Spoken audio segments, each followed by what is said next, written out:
ओम नमो भगवते वासुदेवाय। ओम नमो भगवते वासुदेवाय। नारायणं नमस्कृत्य नरं चैव नरोत्तमं देवीं सरस्वतीं व्यासं ततो जयमुदीरये। नष्टप्रायेषु अभद्रेषु नित्यं भागवत सेवया भगवती उत्तमश्लोके भक्तिर्भवति नैष्ठिकी। हे कृष्ण करुणा सिंधु दीनबंधु जगतपते गोपेश गोपिका कांत श्री राधा कांत नमोस्तुते। तप्त कांचन गौरांगी श्री राधे वृंदावनेश्वरी वृषभानुसुते देवी प्रणमामि हरिप्रिये। कृष्णाय वासुदेवाय देवकी नंदनाय च नंदगोपकुमाराय गोविंदाय नमो नमः। वाञ्छाकल्पतरुभ्यश्च कृपा सिन्धुभ्येव च पतितानां पावनेभ्यो वैष्णवेभ्यो नमो नमः। नमो ओं विष्णुपादाय कृष्णप्रेष्ठाय भूतले श्रीमते भक्तिवेदान्तस्वामिन् इति नामिने। नमस्ते सारस्वती देवी गौरवाणी प्रचारिणे निर्विशेष शून्यवादी पाश्चात्यदेशतारिणे। जय श्री कृष्ण चैतन्य प्रभु नित्यानंद श्री अद्वैत गदाधर श्रीवासादि गौर भक्तवृंदा। हरे कृष्णा कृष्णा कृष्णा हरे हरे, हरे राम राम राम हरे हरे। हरे कृष्णा।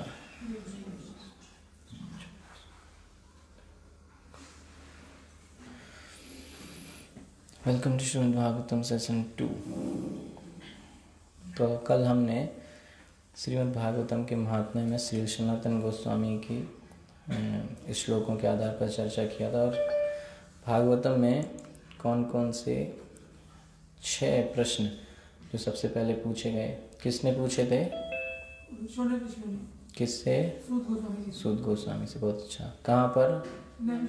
नैमिषारण्य। वो कहाँ है? हाँ, वो इसलिए वहाँ पे हुआ था क्योंकि अगर उस तरीके से देखें तो पूरे ब्रह्मांड का जो सेंटर है, जो केंद्र है, वो नैमिषारण्य में है। तो प्रश्न मीटिंग क्यों हुआ, ये पता करने के लिए कि सारे लोगों का, सारे विश्व के लोगों का कल्याण किस चीज़ में होगा, वो चीज़ हमें करनी चाहिए। तो अगर हम सेंटर में करेंगे तो वो सब तरफ फैलेगा, है ना। तो इस वजह से उन्होंने सेंटर में किया, है ना। इसलिए जब हमारा जो वैदिक सिस्टम में जब घर बनाया जाता था तो घर के सेंटर में भगवान को रखते थे, है ना। वेदी बनाते थे या तुलसी या भगवान का विग्रह घर के बीचों बीच, तो चारों तरफ भगवान की कृपा फैलती है। तो उस उद्देश्य से उन्होंने वहाँ पर किया। और आपका जो 6 प्रश्न वहाँ पर पूछे गए नैमिषारण्य में। पहला प्रश्न था समस्त जीवों का कल्याण कैसे होगा, ठीक है।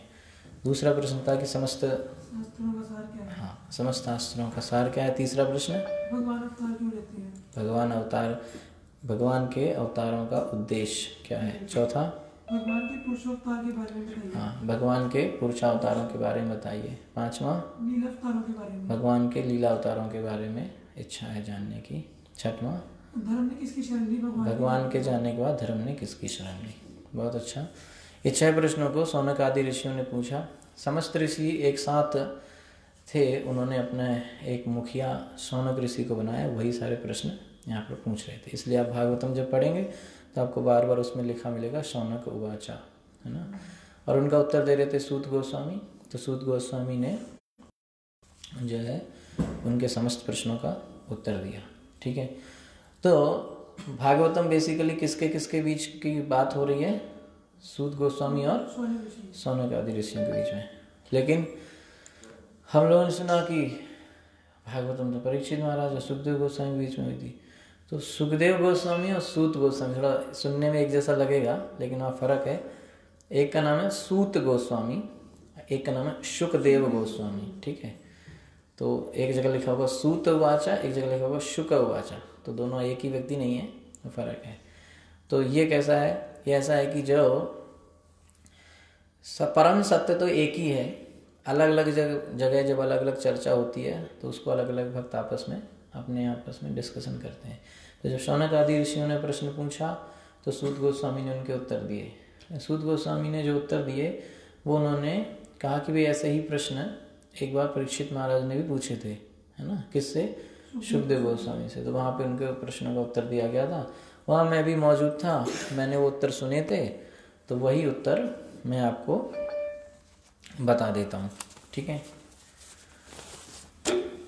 ये चीज़ें वहाँ पर हुई।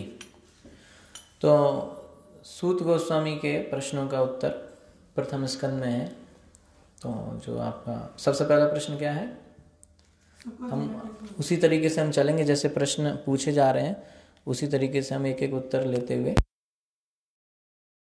ओके, तो पहला प्रश्न था कि सारे लोगों का कल्याण कैसे होगा। तो इसका उत्तर जो है भागवतम में बताया जा रहा है कि जब व्यक्ति भक्ति करेगा, है ना, भक्ति के माध्यम से। प्रथम स्कंद अध्याय 2 6वां और 7वां श्लोक, उसमें बताया जा रहा है कि भक्ति करने के माध्यम से, भक्ति के माध्यम से जीवात्मा अपना उद्धार कर सकता है ना।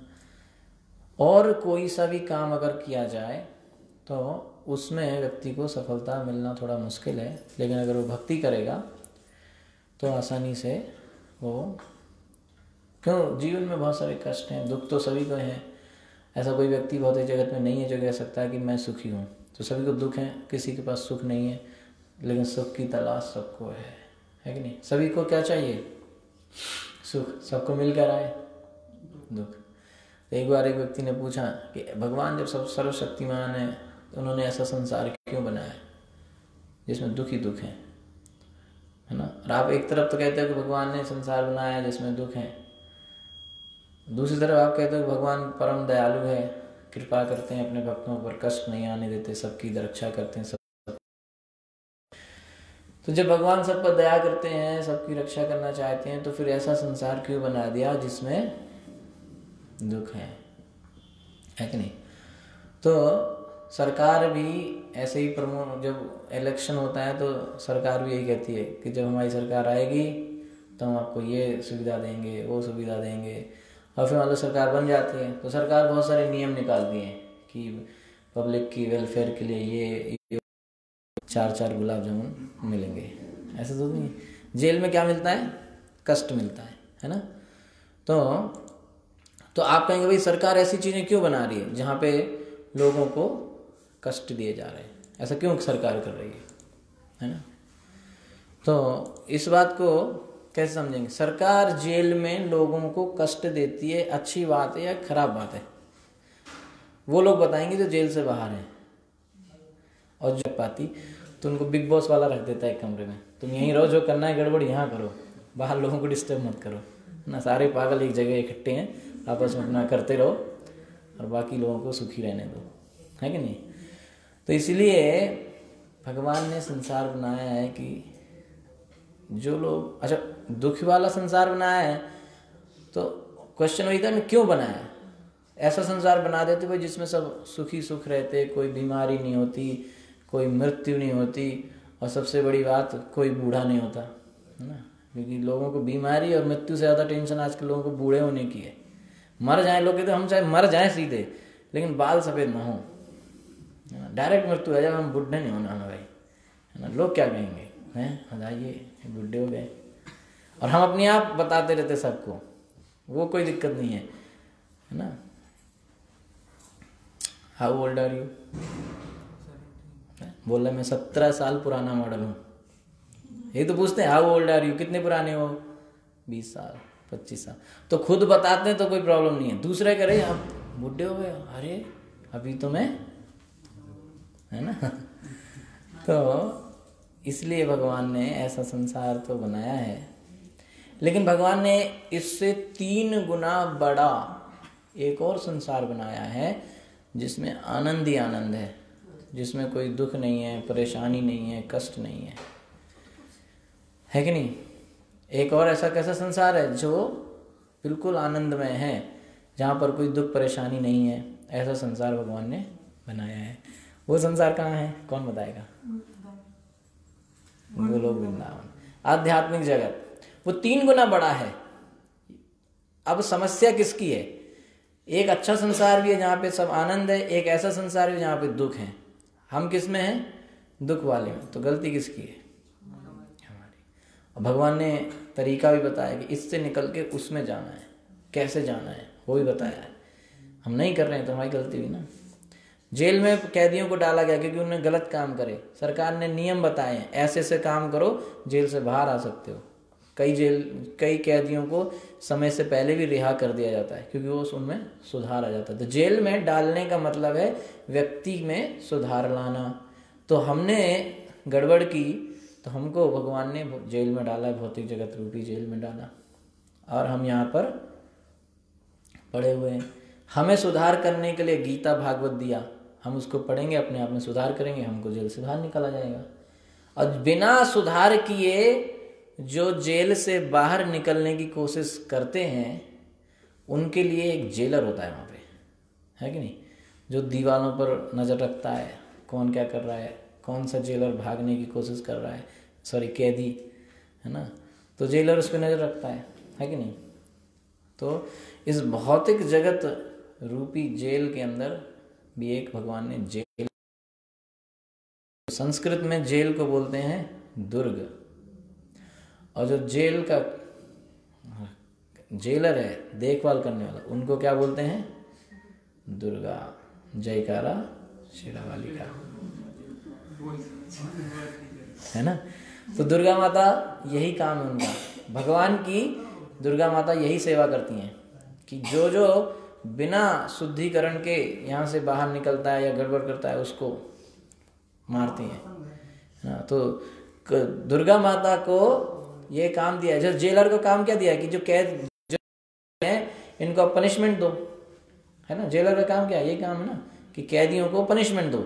सबको पनिशमेंट निश्चित कर दी है कोर्ट ने, इस व्यक्ति को ये मिलना है, ये मिलना है, ये मिलना है कि नहीं। तो दुर्गा माता के पास पूरा जो है ये, हमने तो कुछ किया ही नहीं, तो किया होगा तब तो दुर्गा माता के पास रिकॉर्ड आया होगा, है ना।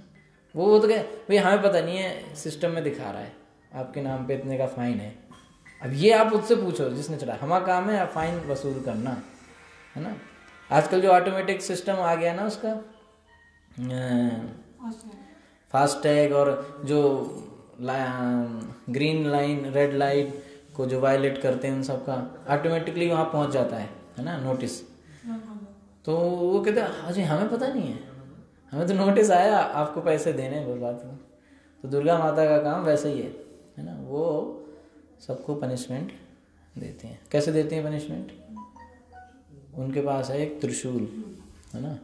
त्रिशूल में होती है 3 शूल, है ना। तीनों से कष्ट देते हैं, अधिदैविक, अधिभौतिक, आध्यात्मिक। 3 तरह के कष्ट हमको मिलते हैं, है ना। दुर्गा माता उसके द्वारा पनिशमेंट देती हैं, ठीक है। तो इन सब से छुटकारा पाने के लिए अब इतना कष्ट है, जन्म मृत्यु जरा व्याधि में हम फंसे हुए हैं। पहले तो यही समझे कि हम दुख में हैं, है ना। तो हर व्यक्ति, कई लोगों को लगता है हम दुख में नहीं, हमारा क्या गवर्नमेंट जॉब है ना, बढ़िया सैलरी आ रही है, बाद में पेंशन भी मिलेगी, लड़के हमारे सब फॉरेन में सेटल्ड हैं, 3-4 कोठी हमारी बन रखी हैं, और क्या दिक्कत है ना। पैसा इतना है, डॉक्टर कैसे इलाज नहीं करेगा? डॉक्टर को खरीद लेंगे, उसका घर खरीद लेंगे, इलाज तो उसे करना पड़ेगा, इतना पैसा है बस। लेकिन जब मृत्यु आ जाती है तो लोग, कई बार ऐसा देखा गया है, लोग कहते हैं हमारा घर बिच जाए, हमारी ज़मीन प्रॉपर्टी सब बेच दो, लेकिन आप थोड़ा बढ़ा दो, है ना, 2 दिन ही बढ़ा दो। लेकिन उस समय डॉक्टर कहता है जी हमने जो करना था कर लिया, अब आप भगवान पे भरोसा रखो, बस भगवान से ही प्रार्थना करो, है कि नहीं। तो इसलिए पहले ही क्यों ना कर लो भगवान पे भरोसा, बाद में डॉक्टर ने तो वही बोलना है कि नहीं। बाद में डॉक्टर को यही तो बोलना है। तो इतना घूम फिर के पहले ही हम भगवान के धाम चले जाएं, पहले ही उनसे हम प्रार्थना कर लें, पहले ही मंदिर चले जाएं, पहले ही नाम जप कर लें, है ना। तो सूद गोस्वामी कहते हैं सवै पुंसाम परो धर्म यथा भक्तिर अधोक्षजे अहेतु की अप्रतिहता यह आत्मा सुप्रसिद्धति। प्रश्न है कि सभी लोग दुखी हैं तो प्रसन्न कैसे होंगे? तो बता रहे हैं प्रसन्न होंगे कि सवै पुंसाम परो धर्म, सारे धर्म माने हमारे लिए कृत्य, जो कार्य है ना, जो हमें करना चाहिए, जो मस्ट है। माने धर्म वो चीज होती है जो बदल नहीं सकती, माने कि ऐसा नहीं कि आज तक आप हिंदू थे, फिर कल से गवर्नमेंट ने मुस्लिमों के लिए एक नई योजना निकाली तो हमने धर्म बदल लिया, है ना, और वो बन गए। वो धर्म वो नहीं है ना। हिंदू, मुस्लिम, सिख, ईसाई ये सब धर्म नहीं है। असली धर्म वो है जो कभी बदलेगा नहीं, जो जन्म से है और मृत्यु तक रहेगा। आप उसको चाह के भी नहीं बदल सकते, है कि नहीं। जैसे मिर्च का धर्म क्या है? तीखापन। कुछ भी करो रह नहीं, उसे तीखी है ना। एक हमारे प्रभु जी थे, अभी आप दिख नहीं रहे, मिर्च का हलवा बना के लाए थे, है ना। तो बहुत प्रोसेस किया, पर फिर भी वो तीखापन तो उसमें रहेगा। इसी तरीके से मनुष्य का धर्म है सेवा करना, प्रेम करना। तो आप देखो कोई भी व्यक्ति हो, वो कहीं ना कहीं किसी ना किसी की सेवा में लगा रहता है ना। कोई अपने मैनेजर की सेवा कर रहा है, कोई अपने परिवार वालों की सेवा कर रहा है, कोई अपने पत्नी की सेवा कर रहा है, कोई अपने पति की सेवा कर रहा है, कोई बच्चों की सेवा कर रहा है, कोई गवर्नमेंट की सेवा कर रहा है ना।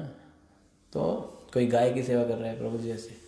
कोई ना, वो बिना सेवा रह ही नहीं सकता। सेवा उसको करनी ही पड़ेगी क्योंकि उसका धर्म है।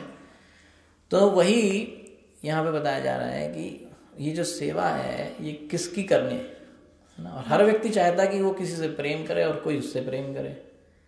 तो सेवा करना और प्रेम का आदान प्रदान करना ये मनुष्य का धर्म है वास्तविक।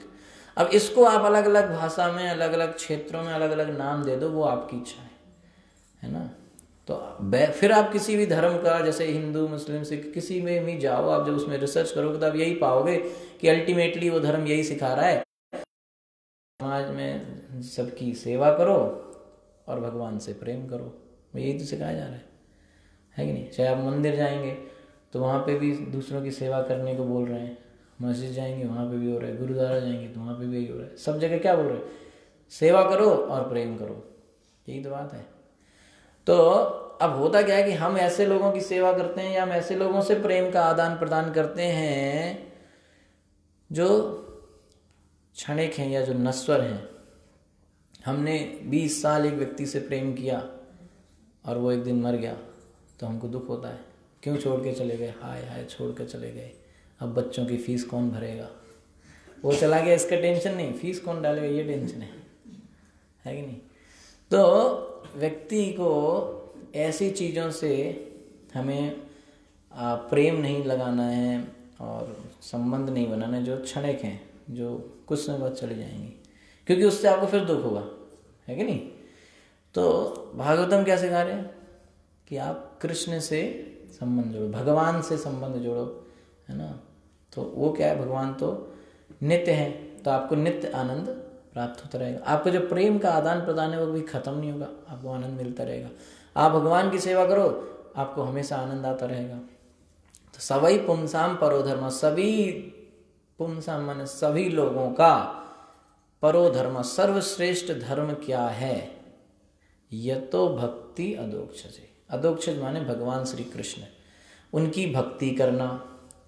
भक्ति करने माने क्या? भगवान से प्रेम करना और भगवान की सेवा करना। तो यतो भक्ति अदोक्षजे, अदोक्षज भगवान श्री कृष्ण की भक्ति करना, अहेतु की अप्रतिहता। इस लाइन को छोड़ दो अभी थोड़ी देर के लिए। ययात्मा सुप्रसिद्धति, प्रश्न था कि कैसे हम दुखी से सुखी बनेंगे, तो उन्होंने बताया कि सभी लोगों का सर्वश्रेष्ठ काम है भक्ति करना। किसकी? कृष्ण की। उससे क्या होगा? ययात्मा सुप्रसिद्धति, हमारी आत्मा सुप्रसिद्धति माने कि हम आत्मा तक, आत्मा के स्तर पर हमें प्रसन्नता होगी, आनंद की प्राप्ति होगी।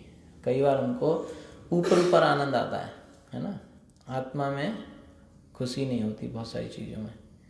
तो जब आत्मा जब संतुष्ट है तब हम वास्तविक में संतुष्ट माने जाएंगे, प्रसन्न माने जाएंगे। तो यह आत्मा सुप्रसिद्धति। इसमें एक लाइन है अहेतु की अप्रतिहता। इसका क्या मतलब है? अहेतुकी का मतलब है कि बिना किसी सेल्फ इंटरेस्ट के भक्ति करनी है। ऐसा नहीं कि भाई हमारे क्या नाम करके कोई काम अटका है तभी भक्ति करनी है, वो जी लोन के पेपर फाइनल नहीं हो पा रहे तो थोड़ा मंदिर चले गए, है ना। ऐसा नहीं, एग्ज़ाम आ रहा है तो मंदिर चले गए, है ना। तो इस तरह से नहीं, वो भी अच्छा है, लेकिन बिना किसी अल्टीरियर मोटिव्स के, बिना किसी दूसरे इच्छाओं के भगवान की भक्ति करनी चाहिए। किस भाव से? सेवा के भाव से, प्रेम के भाव से भक्ति करनी चाहिए, ना कि अपने फायदे को देखते हुए। ये अहैत की गौंद है। अप्रतिहता का मतलब है बिना रुकावट के करनी चाहिए। ऐसा नहीं कि बस 6 महीने अच्छे से करी, फिर 2-3 महीने गोल मार दिया, है ना, या ऐसे नहीं, है ना, कुछ दिन अच्छे से, कुछ दिन ऐसे नहीं।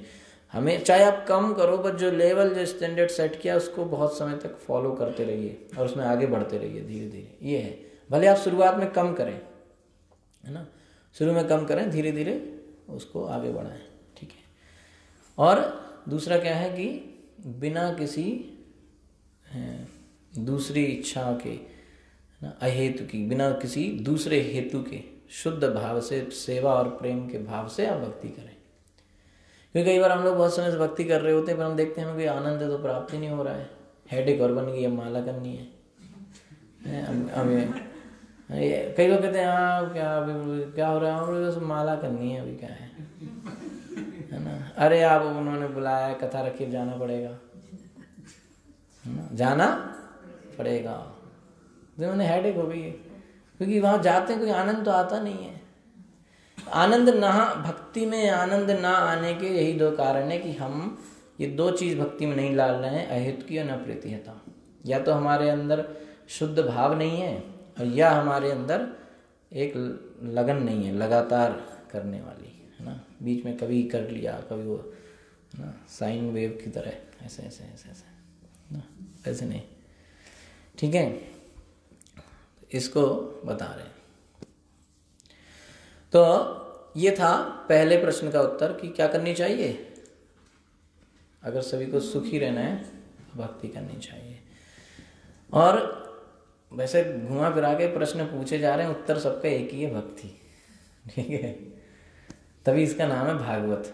भा से बना है भागवत, भा से भगवान, भा से भक्त, भा से भजन, भा से भक्ति। भा धातु, भा जो शब्द है वो भगवान को ही जाता है ना, किसी और को नहीं जाता, ठीक है। तो फिर समस्त शास्त्रों का सार क्या है? भक्ति करना, ठीक है। और इसके बाद बता रहे हैं कि कृष्ण के अवतारों का उद्देश्य क्या है। तो गीता में ही बताया, यहाँ ही बताया कि जो जीवात्मा है उनको वापस भक्ति में लगाना। जो भौतिक जगत में जो लोग भटक गए हैं, यानी कि जैसे बताया कि जो जेल में जो लोग चले गए हैं और सरकार के नियमों को तोड़कर, तो कई बार उस जेल में लोगों को अच्छे नागरिक बनने के लिए प्रेरणा देने के लिए कई बार प्रधानमंत्री भी जेल में आता है ना, कैदियों से मिलता है, उनके सुख दुख को जानता है, समझता है। कई बार वो बाहर के अच्छे नागरिकों को लेके अंदर आता है, कोई फेमस व्यक्ति जिसने समाज में बहुत अच्छे काम किए, तो वो आके जेल के लोगों को कुछ बताता है। क्यों? ताकि उनको बाहर आने की और अच्छे नागरिक बनने की प्रेरणा मिल सके। तो भगवान इसीलिए अवतार लेते हैं, है ना। किस लिए लेते हैं? ताकि लोगों को वो ये सिखा सकें, ठीक है। क्या सिखा सकें? जैसे भगवान आएंगे तो भौतिक जगत में भटकते हुए लोग देखेंगे कि किस तरीके से भगवान लीला करते हैं। भगवान के भक्त आएंगे, भगवान उन अपने भक्तों से कैसे प्रेम प्रदर्शित करते हैं, ये सब चीज़ें। तो उससे उनके अंदर की इच्छा होगी कि यार हमको यहाँ से निकलना चाहिए और अच्छे नागरिक यानी कि अच्छे भक्त बनना चाहिए। तो कभी कभी भगवान आते हैं, कभी कभी भगवान के भक्त आते हैं, है ना। श्रील प्रभुपाद जैसे आए तो वो भी सिखाते हैं। तो उससे लोगों को ये प्रेरणा मिलती है कि आप जो है भक्ति करिए। तो ये है भगवान, एक्चुअली में ये पूरी सृष्टि एक तरीके से भगवान ने बनाई ही इसीलिए है ताकि जीवात्मा अपने आप में, अपनी चेतना में सुधार कर सके और मेरे धाम वापस आके मेरी सेवा में लग सके, ठीक है।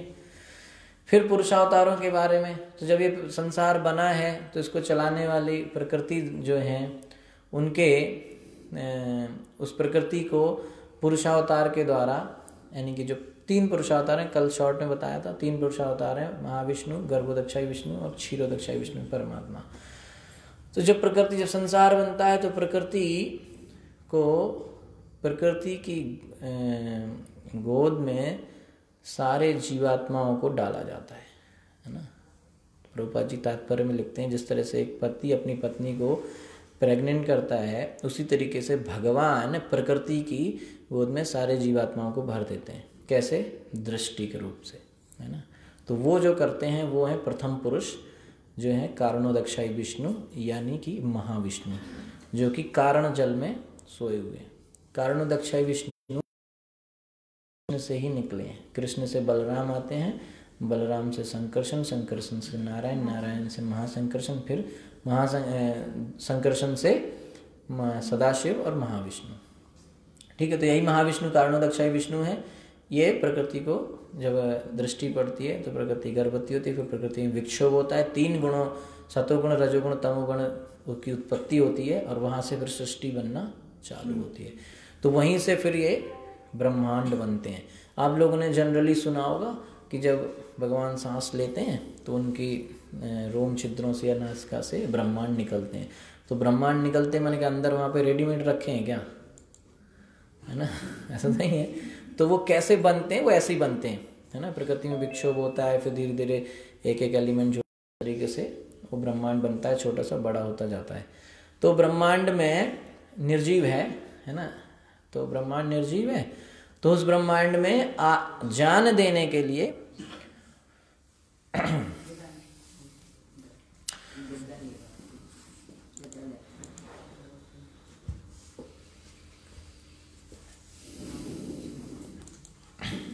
ओके, तो उस ब्रह्मांड को एक्टिव करने के लिए फिर क्या होता है, वही महाविष्णु अपने एक और विस्तार बनाते हैं, जो कि सेकंड पुरुषावतार हैं, द्वितीय पुरुष जिनको कहा गया है। वो क्या है? गर्भोदक्षाई विष्णु। गर्भोदक्षाई विष्णु के रूप में वो हर ब्रह्मांड में, तो असंख्य ब्रह्मांड निकलते हैं, अनगिनत, कोई गिनती नहीं है। उन सभी अनगिनत ब्रह्मांडों में हर एक ब्रह्मांड में गर्भोदक्षाई विष्णु चले जाते हैं। यानी कि जितने ब्रह्मांड होंगे उतने गर्भोदक्षाई विष्णु होंगे। सही है कि नहीं? समझ में आ रहा है ना? उसके बाद उस ब्रह्मांड को सुचारू रूप से चलाने के लिए कण कण में भी भगवान विराजमान होते हैं। वही परमात्मा है, वही क्षीरोदक्षाई विष्णु है। ये 3 पुरुष जो है बताए गए। फिर 5वां प्रश्न है लीला अवतारों के बारे में। तो फिर ये तो शॉर्ट में 3रे अध्याय में, प्रथम स्कंद के 3रे अध्याय में सभी लीला अवतारों के बारे में बताया गया कि भगवान ने कौन कौन सी लीला करी है, उन सब के नाम बताए गए हैं।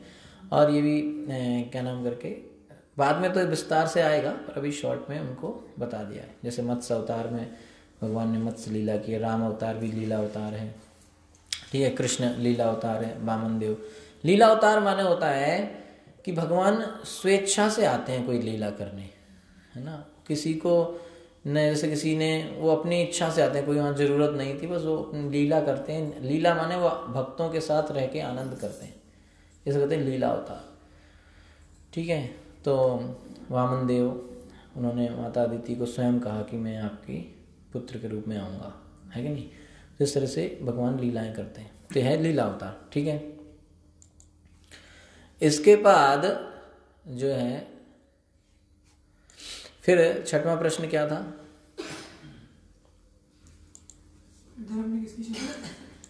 धर्म ने किसकी शरण ली, ठीक है।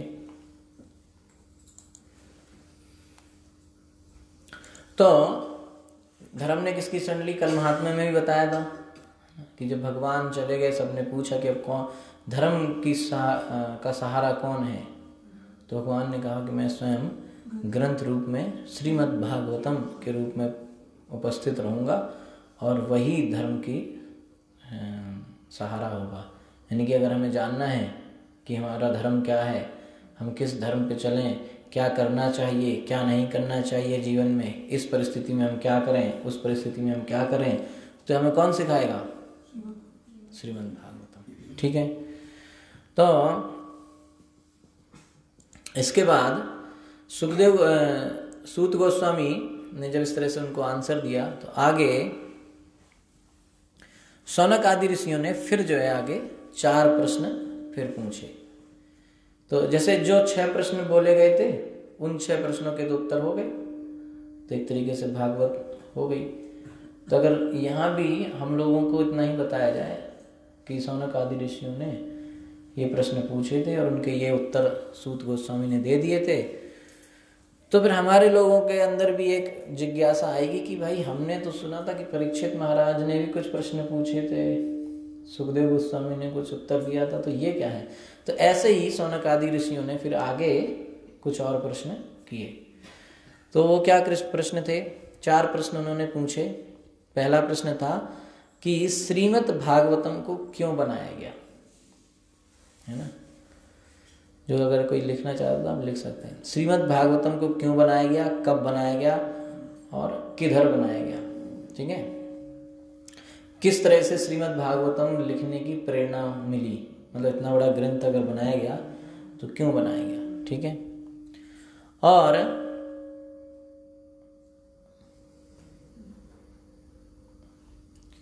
हरे कृष्ण। ओके, तो उसके बाद प्रश्न आया कि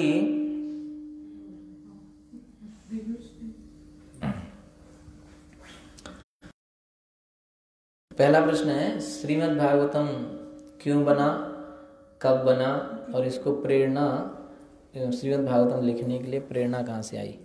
ठीक है, तो उसमें उसके उत्तर में हरे कृष्ण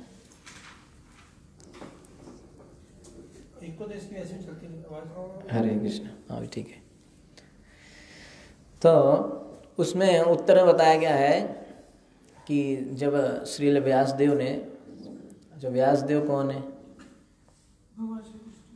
हाँ सत्यावेश अवतार है, तो उनका नाम हुआ श्री कृष्ण द्वैपायन। वो रंग से काले थे, कृष्ण रंग में, तो उनका नाम हो गया श्री कृष्ण। और उनका जो जन्म हुआ था एक द्वीप में हुआ था, है ना, द्वीप। तो द्वीप द्वैपायन, द्वीप है आयन जिसका, यानी कि जिसका घर एक द्वीप है, वो नाम वो है द्वैपायन। तो इससे उनका नाम हुआ कृष्ण द्वैपायन। पहले एक वेद होता था, है ना, शुरू में सिर्फ एक ही वेद था। तो उस एक वेद को जो है 4 वेद बना दिया ना। किसी ने हिंदी ग्रामर अगर पढ़ी हो तो उसमें आता है एक समास, सुना है आपने, समास, समास विग्रह करने को आता था एग्जाम में। तो 2 शब्द होते हैं, एक समास और एक व्यास। समास माने उसको छोटा कर देना, है ना। तो ये समास, ये गजानन कौन सा समास है ना, बहुव्रीहि समास, जिसका सिर है हाथी जैसा, अर्थात गणेश, है ना। तो इस तरह से समास, यानी कि किसी बड़ी चीज को शॉर्ट में एक्सप्लेन कर दिया, तो उसे कहते हैं समास। और व्यास माने कोई छोटी चीज है उसको विस्तार कर दिया।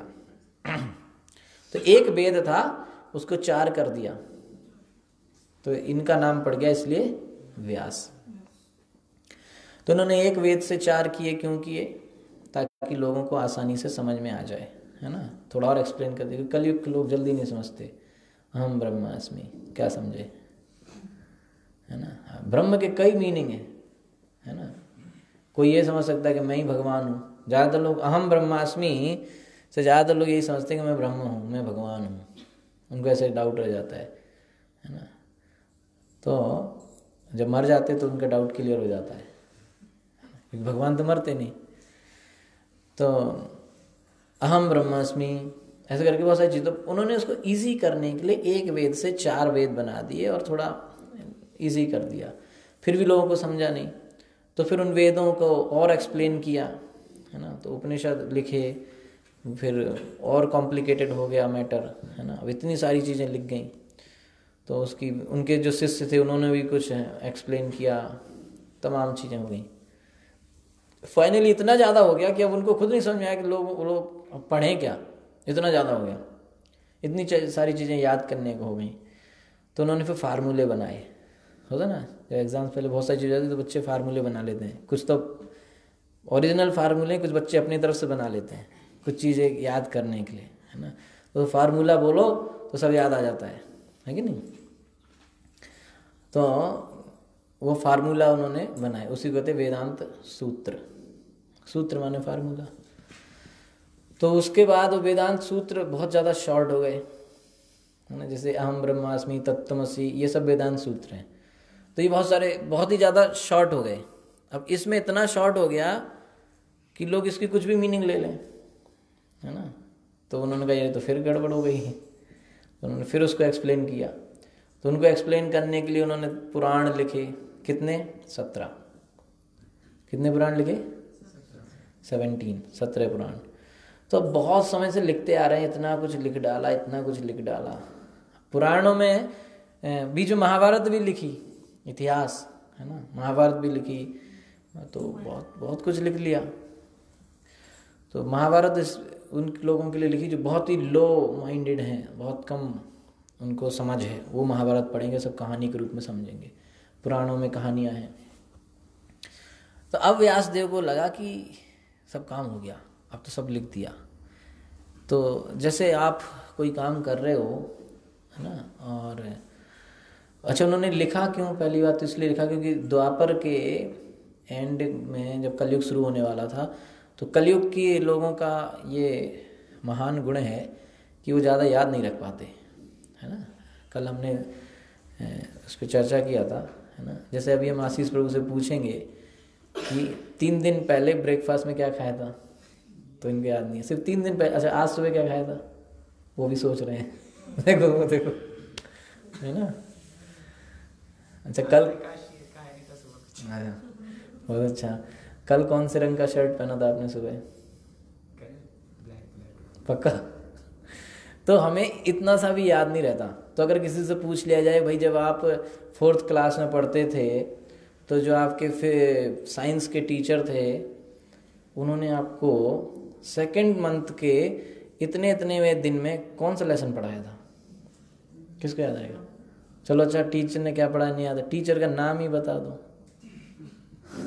है ना। तो जब इतना नाम टीचर का याद नहीं है, स्कूल का ही नाम बता दो, है ना। तो हमें ये नहीं याद होगा तो टीचिंग्स कहाँ से याद? टीचर का नाम याद नहीं तो टीचर की टीचिंग्स कहाँ से याद होंगी? तो व्यासदेव ने सोचा कि ये तो सब भूल जाएंगे, तो इनको लिखो, लिखा रहेगा। इसलिए नोट्स बनाना बहुत जरूरी है ना। क्योंकि हम लोग अब श्रुतिधर नहीं रहे। पहले के लोग श्रुतिधर होते थे, जो सुन लेते थे वो याद हो जाता था। और इसलिए जो लोग श्रुतिधर नहीं है वो लोग क्या लेके चलते हैं अपने साथ? नोट्स लेके चलते हैं, ठीक है। क्योंकि हम लोग भूल जाएंगे, तो इसलिए व्यासदेव ने नोट्स बनाए, ठीक है। वो नोट्स इतने ज़्यादा हो गए, है ना, कि वन कॉम्प्लिकेशन हो गया। तो जैसे आप कोई काम करते हैं तो आपको वो काम जब पूरा हो जाता है तो एक संतुष्टि रहती है ना, कि हाँ जी अब हमने जो करना था कर दिया, अभी सब अच्छा हो गया। लेकिन कहीं कुछ कमी रह जाती तो लगता है कि यार कहीं ना कहीं कुछ रह गया है ना। जैसे प्रभु जी पेंटिंग करते हैं, तो आप पेंटिंग कर रहे हो तो आपके दिमाग में कुछ थॉट है ना, या आपके टीचर ने दिया हुआ किस तरह की पेंटिंग बनाओ, तो आप उसको पेपर पे प्रेजेंट करते हो। तो जब आपने बनाया तो आपको लगेगा कि यार कुछ रह गया इसमें, है ना। तो आप फिर से करोगे, ठीक है, फिर से करोगे। तो ऐसे करके आपने 15-16 पेंटिंग बना डाली, पर जो एग्जैक्टली आपके दिमाग में था वो नहीं आप प्रेजेंट कर पा रहे हो, तो आपको एक डिससेटिस्फैक्शन सा रहेगा, राइट। और फिर भी नहीं हो पा रहा है तो आप अपने टीचर के पास जाओगे कि एक्चुअली मैं ये बना पा रहा हूँ, मैं चाहता हूँ ये हूँ, आपने मुझसे जो बोला था बनाने के लिए बन नहीं पा रहा था, आप मुझे हेल्प कीजिए। तो टीचर आपको फिर से हेल्प देगा, राइट। फिर आपने ट्राई किया, फिर मान लो बन गया, तो वो जब आ जाएगा एग्जैक्ट प्रोडक्ट जो पेंटिंग है, तो आपको एक हैप्पीनेस, एक सेटिस्फेक्शन रहेगा, राइट। तो उसके बाद आप नीचे उसमें क्या लिखोगे? This is my final painting, है ना। तो जो आप पेंटिंग बिकती है ना, या तो एग्जीबिशन में लगाई जाएगी, तो आप कौन सी लगवाओगे? फाइनल वाली लगाओगे ना, कि पहली वाली। और अगर बेची जाएगी तो खरीदने वाला भी तो वही कहेगा ना, ये फाइनल तो ये वाली मैं लूँगा, है कि नहीं। तो इसी तरीके से व्यास जी ने इतनी सारी राइटिंग्स कर दी, उनको सेटिस्फेक्शन नहीं हुआ, ठीक है। जब उनको सेटिस्फेक्शन नहीं हुआ तो वो अपने गुरु नारद जी से मिले। नारद जी ने पहले उनको बहुत डांटा कि आपने सब क्या लिख दिया, ये सब कर्म कांड पता नहीं क्या क्या लिख दिया। लोग मैंने कहा था सिंपल करो, कलयुग के लोगों के लिए आपने कॉम्प्लिकेट कर दिया। बहुत डांटा व्यासदेव को, है ना। तो सोच लो व्यासदेव को भी डांट पड़ सकती है, तो हम लोगों को नहीं है ना। तो व्यासदेव जी को बहुत डांट पड़ी। तो उन्होंने कहा अब क्या करें। तो उन्होंने कहा अब आप शुद्ध भक्ति कृष्ण की लीलाओं के बारे में चर्चा करें, बस और कुछ मत करें। कलयुग के लोगों को सबसे ज़्यादा जो चीज़ है, जो जरूरी है, वो है कृष्ण की लीला वर्णन। बस आप वो लिख दें और इधर उधर कुछ नहीं लिखना। सिर्फ क्या लिखना है, शुद्ध चीज लिखनी है। इसीलिए भागवतम में कहा धर्म प्रोजिता कहतवत्र, इसमें कोई भी आलतू फालतू की चीज नहीं है। भागवतम के अंदर, भागवतम के अंदर ऐसी कोई भी चीज नहीं है जो शुद्ध भक्ति से हटके हो, ठीक है। तो वो भागवतम श्रील व्यासदेव ने लिखा और उसके बाद उन्होंने कहा कि सारे मेरे ग्रंथ जो मैंने लिखे हैं उनमें सर्वश्रेष्ठ जो है श्रीमद् भागवतम है, ठीक है। पूरा उन्होंने लिखा। भागवतम के अंत में श्लोक आता है, ठीक है, कि निम्न गानम यथा गंगा देवानाम यथा अच्युता वैष्णवानाम यथा शंभु पुराणाम नाम यथा भागवता। सारी नदियों में सर्वश्रेष्ठ नदी है गंगा, सारे देवताओं में देवानाम यथा अच्युता, और सारे देवताओं में सर्वश्रेष्ठ हैं अच्युत माने भगवान श्री कृष्ण। और वैष्णवानाम यथा शंभु, समस्त वैष्णवों में, वैष्णव माने जो विष्णु का भक्त है, उन सभी विष्णु के भक्तों में सर्वश्रेष्ठ शंभु यानी कि शिव। और पुराना नाम है तो भागवता, सारे ग्रंथ शास्त्रों पुराणों में सर्वश्रेष्ठ है श्रीमद् भागवतम की। तो उन्होंने टैग दे दिया कि भाई फाइनल प्रोडक्ट ये है। तो अब जो बुद्धिमान है वो फाइनल प्रोडक्ट देखेंगे, जो मूर्ख हैं वो यहाँ वहाँ की पेंटिंग पिछली वाली सस्ती वाली खरीदेंगे। तो इस तरीके से बताया गया कि भागवतम की प्रेरणा कहाँ से मिली, तो यहाँ से मिली, ठीक है। तो भागवतम सुखदेव गोस्वामी और परीक्षित महाराज के बीच में बोली गई।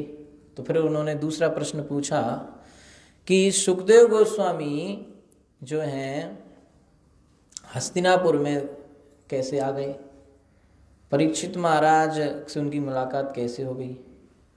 क्योंकि परीक्षित महाराज एक राजा है ना, पूरा राजपाट में बिजी व्यक्ति, और सुखदेव गोस्वामी बिल्कुल वैरागी, जंगलों में घूमने वाला व्यक्ति।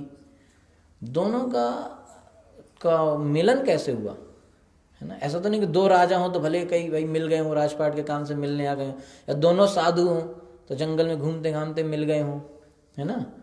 लेकिन एक तो इतना बड़ा राजा है और एक साधु है, दोनों कैसे मिले। तो वो उसका उत्तर बताया कि परीक्षित महाराज एक बार जंगल में जा रहे थे, उनको प्यास लगी और उन्होंने एक आश्रम में, श्रमिक ऋषि के आश्रम में गए, वहाँ पानी की इच्छा की। श्रमिक ऋषि अपने ध्यान में थे, उनको पता नहीं चला। परीक्षित महाराज को भगवान के वहाँ पर भगवान ने ऐसी लीला करी कि ये श्रीमद् भागवतम हमारे जैसे कलयुग के जीवों को देनी थी, इसलिए भगवान ने उस भागवतम को प्रकट करने के लिए परीक्षित महाराज को जरिया बनाया। क्यों बनाया? क्योंकि वो उनके शुद्ध भक्त हैं, इसलिए उनको जरिया बनाया और उनको ऐसी लीला में फंसाया कि उनको प्यास लगी, वहाँ गए, पानी मांगा, नहीं मिला, उनको गुस्सा आ गया। उन्होंने वो एक मरा हुआ सर्प उस ऋषि के गले में डाल दिया। कुछ बच्चों ने जाके ऋषि के बेटे को बताया कि अरे आपके पिताजी का तो इतना अपमान हुआ है। तो श्रृंगी ऋषि ने बिना कुछ सोचे समझे, क्योंकि वो नया बच्चा था, अभी अभी उसको शक्ति मिली थी, उतना मैच्योर ब्राह्मण नहीं था, उसने बिना, कई बार छोटी उम्र में ज़्यादा पावर मिल जाने से लोग ऐसा गलत काम कर सकते हैं, उनको पूरी चीज़ का अंदाज़ा नहीं होता। उसने महाराज परीक्षित को 7 दिन के अंदर तक्षक जैसे खतरनाक सर्प के द्वारा काटे जाने से मृत्यु होने का शाप दे दिया। 7 दिन में आपके पास मृत्यु आ जाएगी। कितने दिन है? 7 दिन। अच्छा, तो इस तरीके से एक महान राजा और पूरे विश्व का राजा, पूरी तरीके से बहुत अच्छे से शुद्ध भक्त है वो, है ना। तो उनको ये पता चला कि भाई हमारी तो, पता क्या चला, वो श्रृंगी उनके फादर ही खुद जाके बताया है क्योंकि वो जानते थे कि परीक्षित एक वैष्णव राजा है, उसको नहीं मरना चाहिए, हमारे बेटे ने गलत श्राप दे दिया है। तो गए, उनको बताया, परीक्षित महाराज अब आप अपने आप को सोचो, हम अपने घर में आराम से काम में बिजी हैं, ऑफिस में बिजी हैं, कोई आके अचानक से, अरे बहुत इंपॉर्टेंट बात बतानी है आपको। क्या है? 7 दिन में मर जाओगे, है ना। आप कैसे लगेगा सुन के? बस 7 दिन, है ना, 7 दिन। आज कौन सा दिन है? ट्यूसडे, है ना। तो वो 7 दिन, तो कई बार लोग सोचते होंगे कहाँ से भागवतम 7 ही दिन की क्यों होती, तो यहाँ से 7 दिन, उनके पास 7 दिन थे। कई बार लोग कहते उनको, प्रभु जी 8 दिन की कर लो। नहीं प्रभु जी 7 दिन ही होते हैं। अरे वो परीक्षित महाराज के पास 7 दिन थे, उन्होंने 7 दिन करवाई। आपके पास ज़्यादा, आप ज़्यादा करा लो, हैं। तो 7 दिन की जो कथा थी इसलिए आई। तो परीक्षित महाराज को कैसा लगा? जैसे ही उन्होंने खबर सुनी कि मैं 7 दिन के अंदर मर जाऊंगा, तो उनको कैसा लगा? उन्होंने तुरंत सोचा कि तो बहुत अच्छी बात हो गई। क्या है ना, क्या अच्छी बात हुई? आपको तुरंत आके कोई कह रहा है कि भैया आप 7 दिन में मरने वाले हो, तो अच्छी बात है, हैं? तो परीक्षित महाराज कहते हैं कि लोगों को मृत्यु का फोन नहीं आता है। आ रहे हैं हम, कब तक पहुंचेंगे? बस यही है, कुरुक्षेत्र तक आ गए, 2 घंटे में ट्रेन पहुंच जाएगी, है ना। ऐसे तो मृत्यु बोलती नहीं है। फिर फोन किया, अरे आए नहीं अभी तक, हम लेने आएंगे आपको। नहीं आप लेने। तो परीक्षित महाराज बोले कि साधारणतया किसी व्यक्ति को ये नहीं पता चलता है कि वो कब मरेगा। समझने वाली बात है ना।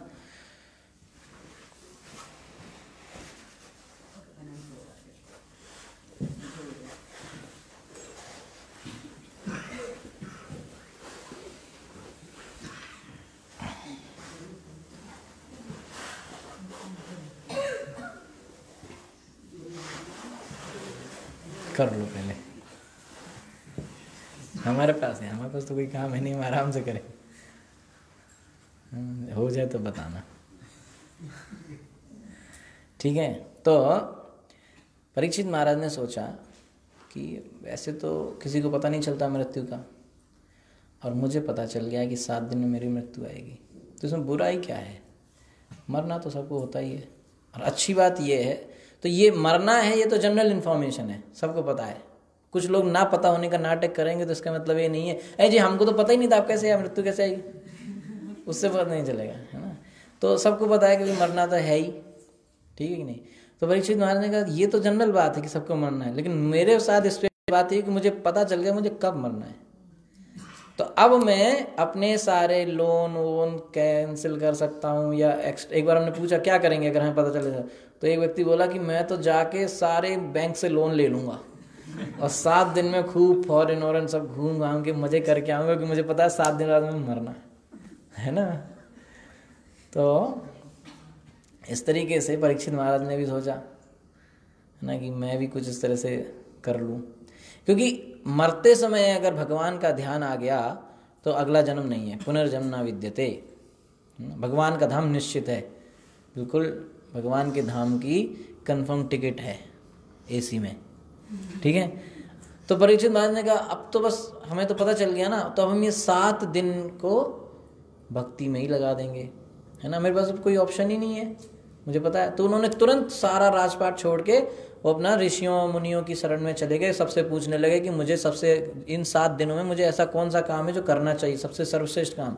तो कई लोगों ने सलाह दिया कि आप कुएं बनवा दो, सड़कें बनवा दो, धर्मशाला बनवा दो, भंडारे करवा दो, बहुत सारे कुछ बताएं। फाइनली यही चर्चा चल रही थी ऋषियों के बीच में, वहाँ पर एक दिव्य पर्सनैलिटी वहाँ पर आए, जो कि श्याम रंग उनका है, और वो बिल्कुल कोई कपड़ा नहीं, बिल्कुल 16 साल का यंग लड़का, बड़े बड़े लंबे बाल, और वैसे ही टहलता हुआ वहाँ से आ रहा है। तो सारे बच्चे और गांव के लोग उनके पीछे पत्थर उत्थर मार रहे हैं, सोच रहे हैं कहाँ से पागल आ गया, है ना, क्योंकि वो कोई रिप्लाई भी नहीं दे रहे किसी को, ऐसे ही चला आ रहा है ना। तो बच्चे उनके पीछे दौड़ रहे हैं, मजाक कर रहे हैं, कोई पत्थर मार रहे हैं, तो ऐसे चले आ रहे हैं, ठीक है। अब वो वहाँ से आ रहा है, यहाँ पर जहाँ परीक्षित महाराज बैठे हैं जंगल में, बहुत सारे ऋषि मुनि बैठे हैं, कहाँ पर? मेरठ में, है ना। अब ये नेमिसारण में नहीं है, नेमिसारण में तो सौनक आदि ऋषि वाला है, ये मेरठ है। मेरठ से पास आप जाएंगे, वहाँ पे शुकतल है ना, तो शुकतल की बात है। वहीं पे सुखदेव गोस्वामी ने कथा सुनाई, इसलिए उस जगह नाम है शुकतल, है ना। तो हस्तिनापुर वहीं है आसपास, गंगा के किनारा।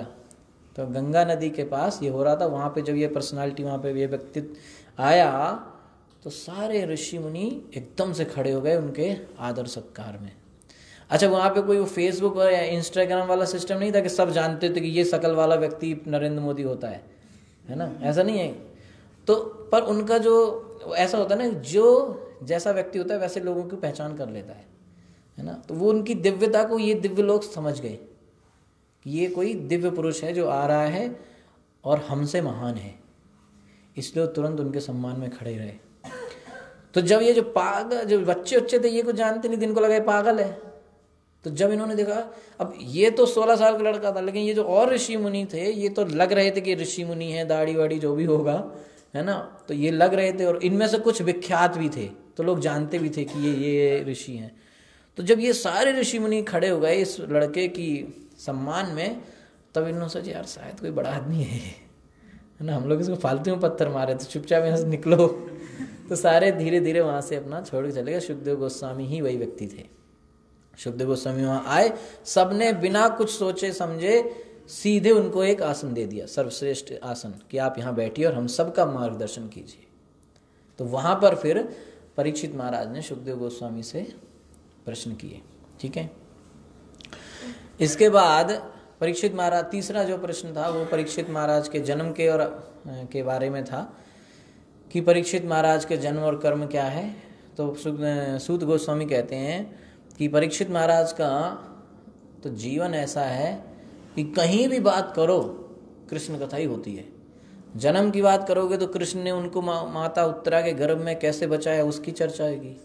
जीवन काल की बात करो तो कैसे उन्होंने भक्ति का प्रचार प्रसार किया, वज्रनाभ के साथ मिलकर कैसे कई मंदिर बनवाए और भक्तों का प्रचार किया, उसकी चर्चा होगी। और मृत्यु की बात करोगे तो पूरी भागवतम सुनानी पड़ेगी। तो ऐसा एक महान राजा जिसका पूरा जीवन चरित्र कृष्ण कथा है, उसका तो वर्णन होना ही चाहिए। तो उनके बारे में बताया कि जब भगवान श्री कृष्ण महाभारत की लड़ाई होने के बाद जब अपने धाम द्वारका में जाने लगे, भगवान बोले भाई अब इतने दिन हो गए, रिश्तेदारी में आए, रिश्तेदारी में 1-2 दिन रहा जाता है, हम तो यहाँ कई महीने रह लिए हैं। तो एक जिनका एक पत्नी होता है वो ज़्यादा दिन दूर रह ले तो उसको समस्या होने लगती, घर से फ़ोन बार बार आने लगता है ना। तो हमारी तो 16,108 रानियाँ हैं, तो हमारा भी कुछ सोचो, हमको जाने दो। तो बड़ा उन्होंने पांडवों से विनती करा कि भाई हमें जाने दो। उनका रथ वथ सजाया गया। तो जैसे ही वो जाने के लिए तैयार थे, रथ पर बैठे थे, वहाँ से एक तरफ से उत्तरा जो है दौड़ती हुई आई।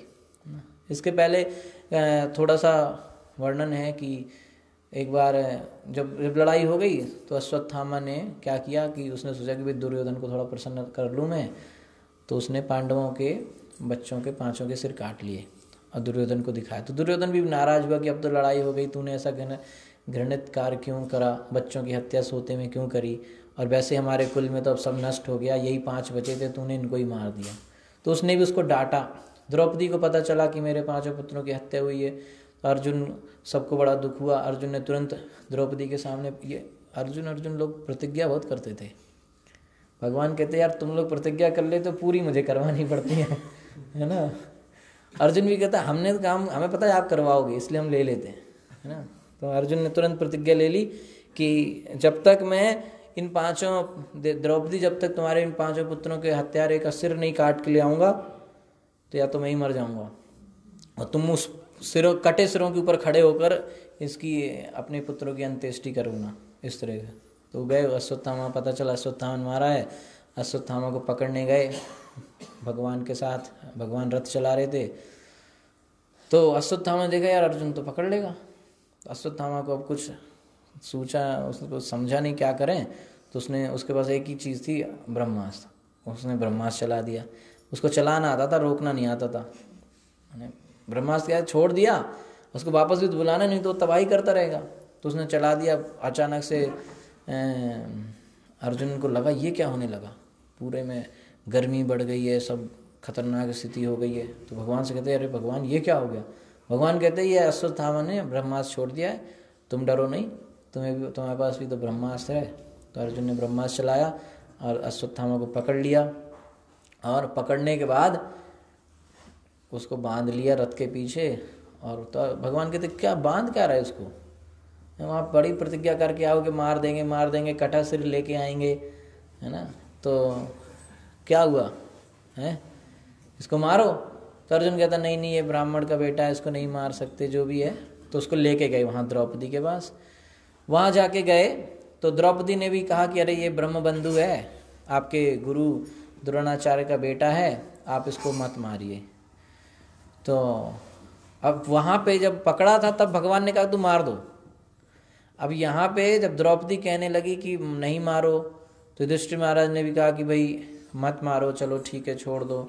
द्रौपदी कहती हैं कि मैं अपने पुत्रों के वियोग में जिस तरह से रो रही हूँ, ये एक वैष्णव हृदय में इस तरह के विचार आ सकते हैं कि जैसे मैं अपने पुत्रों के दुख में रो रही हूँ, मैं नहीं चाहती कि अश्वत्थामा की माँ भी वही कष्ट झेले, इसलिए आप उसको छोड़ दो। क्योंकि उसका पिता तो वैसे ही मर चुका है, उसकी माँ उसी के सहारे है कृपी, तो आप इसको छोड़ दो।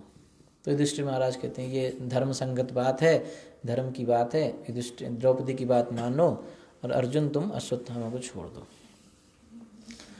तो नकुल सहदेव भी कहते हैं हाँ भाई छोड़ दो। तो भगवान भी कहे हाँ ठीक है छोड़ दो, अच्छी बात है ना, दया करनी चाहिए, माफ़ करना चाहिए, क्षमा करनी चाहिए, छोड़ दो। भीम कहता अरे सब कह रहे हैं छोड़ दो, क्या लगा रखा है ऐसा नहीं छोड़ो, मैं मार दूंगा, तुमने नहीं मारा था। अब वहाँ पे वो गड़बड़ हो गई कि वो भीम कहे लाओ मैं मारूंगा, उधर वो कहे कि नहीं मैं नहीं मारो, तो बीच में वो खींचतानी होने लगी। तो उस समय भगवान ने अपने 4 हाथ प्रकट किए, 2 से इन लोगों को रोका, 2 से इन लोगों को रोका। अर्जुन को कहते कि देखो मैंने कहा था वहीं मार दो है ना, तुम यहाँ लेके आए, अब यहाँ गड़बड़ हो रही है। तो भगवान से अर्जुन कहता भगवान अब आप बताओ, मैं तो कन्फ्यूजन में आ गया, ये कह रहे मारो, ये कह रहे नहीं मारो, आप बताओ क्या करें। तो भगवान कहते हैं मैंने तुम्हें पूरी गीता सुना दी, अब तुम ही समझो। तो अर्जुन समझ गया भगवान क्या चाहते हैं। तो अर्जुन ने उसका जो है एक, जैसे आजकल मॉडर्न ज़माने में हेयर स्टाइल चल रहा है ना, आधे बाल रहते आधे नहीं रहते, तो ऐसा उसका हेयर स्टाइल बना दिया। किसका? अश्वत्थामा। क्योंकि वैदिक सभ्यता में ऐसा हेयर स्टाइल अपमान का सूचक है, उन्हें किसी के आधे बाल उड़ा दिए जाएं तो उसका माना जाता है कि इसको मृत्यु ही दे दी गई है ना। या तो पहले क्या करते थे, आधे बाल साफ कर देते, आधी मूंछ साफ कर देते थे, तो ये इसका अपमान हुआ। तो वो बड़ा अपमानित हुआ। अब उसको बड़ा गुस्सा आया, उस समय तो छोड़ दिया है ना, लेकिन अब उसने दोबारा से मौका देखा कि अब इनके पांडव के कुल में 5 बच्चे थे, वो तो मर गए, अब कोई नहीं बचा, सिर्फ पांडव बचे, तो इनका कुल भी नष्ट हो जाएगा। अच्छा, लेकिन उसको ध्यान आया कि नहीं, अभी उत्तरा के गर्भ में एक बालक है ना, तो उसको भी मानना जरूरी।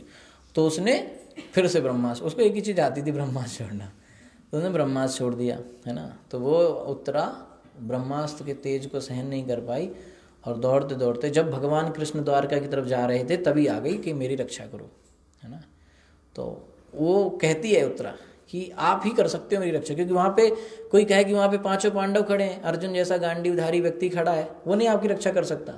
तो वो कहती नहीं जी, इस संसार में हमारी रक्षा करने वाला कोई नहीं है, सिर्फ सर्वशक्तिमान भगवान श्री कृष्ण के, इसलिए मैं सीधे आपकी शरण, क्या फ़ायदा मैं इनकी शरण में जाऊँ, फिर उसकी शरण बाद में आना आपकी शरण में है ना, बाद में डॉक्टर को कहना है कि भैया भगवान का भरोसा हो, इधर डायरेक्ट हम आपकी शरण में आए हैं। तो भगवान ने तुरंत अपना छोटा सा इस अंगूठे के बराबर अपना रूप बना के उत्तरा के गर्भ में प्रवेश करके उत्तरा के गर्भ के चारों ओर एक शील्ड बना दिया, और भगवान ने गदा लेके बहुत तेजी से उस गदा को चलाते हुए उस ब्रह्मास्त्र के तेज को खत्म कर दिया। तो ये जो बच्चा था गर्भ में, इसने वहाँ पे भगवान के दर्शन कर लिए, पहला दर्शन, गर्भ में पहला दर्शन भगवान का इसने वहीं कर लिया, ठीक है। तो इसके हृदय में वो छवि, भगवान की सुंदर छवि की छाप जो है बन गई। तो जब इसका जन्म हुआ तो ये सब में वही चीज़ देखता था कि जी यही वो है क्या, क्योंकि जब आप एक बार बहुत सुंदर चीज़ देख लोगे तो आपको लगेगा कि वही बार बार दिखे, तो यहाँ है क्या, वहाँ है क्या, है ना। तो वो सब में वही देखता था कि ये है क्या, ये है क्या। तो हर व्यक्ति की परीक्षा करता था कि क्या यही वो है, यही वो है जिसको मैंने देखा था, जिसने मेरी रक्षा करी थी। तो बार बार इस तरह से परीक्षा करने के कारण उस बालक का नाम पड़ गया परीक्षित, है ना। तो इस तरीके से महाराज परीक्षित का जन्म की जो यहाँ पर कथा हुई। महाराज परीक्षित बाद में राजा हुए, युधिष्ठिर महाराज ने जो वानप्रस्थ ले लिया, सही पांडव लोग चले गए। उसके बाद महाराज परीक्षित राजा बने। उन्होंने थोड़ा सा वर्णन है कि एक बार धर्म जो है वो दुखी थे, बैल के रूप में और भूमि देवी गाय के रूप में बातचीत कर रहे थे। तो भूमि देवी पूछते हैं कि आप इतने दुखी क्यों हैं। तो धर्म बताते हैं कि इतना अत्याचार हो रहा है, मेरे 3 पैर टूट चुके हैं, है ना। तो धर्म के 4 पैर हैं। तो 4 पैर क्या क्या हैं, कौन बताएगा?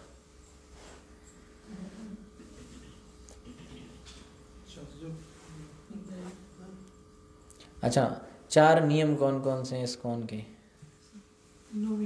नो मीट ईटिंग, मांस, मछली, अंडा, ऑमलेट, ये सब नहीं खाना है। भुर्जी भी नहीं खानी है। क्यों? इससे क्या होता है? इससे हृदय में दया खत्म होती है। तो दया धर्म का पहला पैर है। 4 पैर में से पहला क्या है? दया। तो अगर धर्म के इस दया को बचाना है, एक 4 पैर कह लो या 4 स्तंभ कह लो, तो अगर दया को बचाना है तो मांस, मछली इसको नहीं खाना। इसको खाएंगे तो दया, हृदय से दया खत्म हो जाएगी। तो दया खत्म होगी तब तो कटता हुआ जानवर देखते हैं, तड़पता हुआ जानवर देखते हैं, है ना। हलाल खाओ चाहे झटका खाओ, मरना तो है उसे, कष्ट तो होना ही है उसे। तो वो कष्ट हमें महसूस नहीं होता, है ना। तो वो इसी वजह से है, क्योंकि दया खत्म होगी। दूसरा नियम क्या है? दूसरा बताओ। हाँ, नो इंटॉक्स, नशा नहीं करना है। अगर नशा करेंगे, है ना, तो नशा क्या होता है? ब्राउन शुगर, है ना, टी, कॉफ़ी, कोकेन, गांजा, तंबाकू, शराब, चाय, है, बियर। और बताइए, वो मत बताओ जो आप करते हो, जनरल बताओ, ठीक है। गांजा, है ना। तो ये सब चीज़ें नशे में आती हैं, है ना। छोटा हो चाहे बड़ा हो, नशा नशा होता है ना। जो चॉकलेट में एक आता है ना, अगर किसी को पता हो, कोकोआ, है ना। किसी ने नाम सुना कोकोआ, है ना। हॉर्लिक्स पिया है? हॉर्लिक्स नहीं पिया? बॉर्नवीटा पिया, तभी थोड़े छोटे हो। हॉर्लिक्स पीते ज़्यादा लंबे होते हैं, है ना। कॉम्प्लेन वाले कंप्लेन ही करते रहते हैं, है ना। तो उसमें रहता है वो कोकोआ, तो उसमें भी थोड़ा सा नशा होता है। इसलिए श्रील प्रभुपाद जी से एक बार पूछा गया था, तो उन्होंने कहा कि उसमें कोकोआ होने की वजह से वो चीज़ हम नहीं खा सकते, क्योंकि उसमें नशा है। तो किसी भी तरीके का नशा नहीं करना। नशा करने से आपके अंदर तप करने की, तपस्या करने की क्षमता खत्म हो जाती है। तो तपस्या, ऑस्टेरिटी जो है धर्म का दूसरा स्तंभ है, दूसरा पैर है, ठीक है। तपह, है ना, तपस्या करना। जैसे 2 घंटे बैठ के माला करना एक तपस्या है। गोवर्धन की परिक्रमा करना। नशेड़ी आदमी क्या परिक्रमा करेगा, वहीं है ना। तो वो परिक्रमा नहीं, मतलब इस तरह से नहीं कर सकता, तपस्या है, ठीक है। सुबह उठना जल्दी, ये सब चीज़ें मुश्किल है। तीसरा है नो गैम्बलिंग, जुआ नहीं खेलना। जुआ में ये सब, जुआ का मतलब होता है कि कम मेहनत करके ज़्यादा कमाने की ये जो इच्छा है ना, जैसे कहते हैं जुआ। जैसे बैटिंग करते हैं लोग, IPL में पैसे लगाते लोग, सट्टा करवाते हैं, है ना। तो ये सब चीज़ें जो है ये आपकी उसमें आती हैं, ठीक है, गैम्बलिंग में। तो ये सब करने से क्या होता है? सच्चाई, सत्यता खत्म हो जाती है। तो सत्य धर्म का तीसरा पैर है, ठीक है। चौथा क्या है? No illicit sex. अवैध संबंध रखने से क्या होता है? हमारे अंदर का स्वच्छता चली जाती है ना। तो शौचम, स्वच्छता धर्म का चौथा पैर। वो अभी किस रूप में बात कर रहे हैं? भूमि देवी रो रही हैं गाय के रूप में, और धर्म जो है वो बुल के रूप में वहाँ पर है। इसलिए धर्म को, बुल को धर्म का प्रतिनिधि या रूप माना गया, इसलिए हमारी सभ्यता में बुल को भी बहुत रिस्पेक्ट दी जाती थी। और वैसे भी पहले जब ये ट्रैक्टर ट्रॉली और ये सब इंस्ट्रूमेंट नहीं थे तो खेती बैल से ही की जाती थी, है ना। तो इस तरीके से गाय को माता का रूप माना जाता था, क्योंकि माता ही दूध पिलाती है, तो गाय दूध देती है हमें, तो हम गाय का दूध पीते हैं, इसलिए गाय को माता माना है। और जो पिता है वो क्या करता है, वो पूरी मेहनत करता है ना, कि बच्चों का भरण पोषण हो, तो बहुत मेहनत करता है। हम लोगों का पेट भरने के लिए बैल मेहनत किया करता था, उसमें चल चल के पहले खेती उगाने में मेहनत करेगा बैल, फिर बैल उसको काटने के बाद जो सीड्स निकाले जाते हैं, है ना, भूसा अलग, वो भी बैल से हुआ करता था, है ना। अगर पानी सींचना है तो वो रहट, वो सब पुराने सिस्टम सब बैल से ही होता था। तो पिता जैसी मेहनत बैल करता था परिवार को पालने के लिए, इसलिए उसको पिता के जैसा सम्मान दिया जाता था, है ना। इसलिए पहले लोग कहते थे, एक बच्चे ने स्कूल में वहाँ पर है वो रो रही हैं, ठीक है, तो इस तरीके से जब उन्होंने महाराज परीक्षित ने देखा तो उनको बड़ा गुस्सा आया कि मेरे राज्य में गाय और बैल के ऊपर इतना अत्याचार करने वाला कौन आ गया। तो उन्होंने तुरंत कलयुग को मारने के लिए अपनी तलवार खींच ली।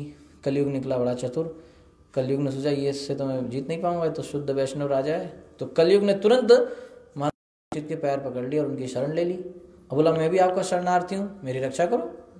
तो महाराज परीक्षित ने कहा शरण में आए को कैसे मार दें? तो बोले आप क्या? बोले मैं, आप तो धर्म जानते हैं, अब मेरा समय आने वाला है, युग खत्म होगा, अब कलयुग आएगा, तो मुझे आप स्थान दें। तो महाराज परीक्षित का जब तक मैं हूँ तुम नहीं बढ़ सकते। तो उनका फिर भी अब मैं आपकी शरण में आया, आप मुझे जगह दें। कहाँ पे जाओ? जहाँ पर ये चार काम होते हो, वहाँ पे कलयुग है।